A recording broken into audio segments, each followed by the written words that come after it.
దగ్గరగా ఉన్నవాళ్ళే కొన్నిసార్లు దూరం అవుతారు. నువ్వు దేవునికి దగ్గరగా ఉన్నావా లేక దూరం అవుతున్నావా? Praise the lord. ఈ పవిత్ర బుధవారం రోజు యేసుక్రీస్తు జీవితంలో ఒక బాధాకరమైన సంఘటన జరిగింది. యేసుక్రీస్తుకు దగ్గరగా ఉన్న యూదా ఆయనను అప్పగించడానికి నిర్ణయం తీసుకున్నాడు. చాలా దగ్గరగా ఉన్నవాడే దూరం అయ్యాడు.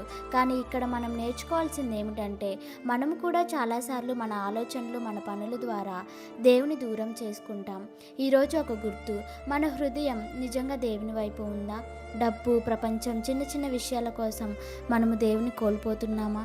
ఈ పవిత్ర బుధవారం మన హృదయాన్ని పరిశీలించుకుందాం. దేవుని వదిలే నిర్ణయం కాదు, దేవుని దగ్గర ఉండే నిర్ణయం తీసుకుందాం. ఎందుకంటే దేవుని దగ్గర ఉండే జీవితం ఎప్పుడు ద్రోహం చేయదు. ప్రార్థన. ప్రభువా, నిన్ను వదిలే హృదయం కాకుండా నిన్ను అనుసరించే హృదయం ఇవ్వుము.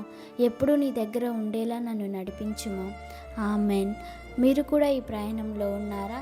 అయితే ఆమెన్ అని కామెంట్ చేయండి. ఛానల్ని సబ్స్క్రైబ్ చేయండి.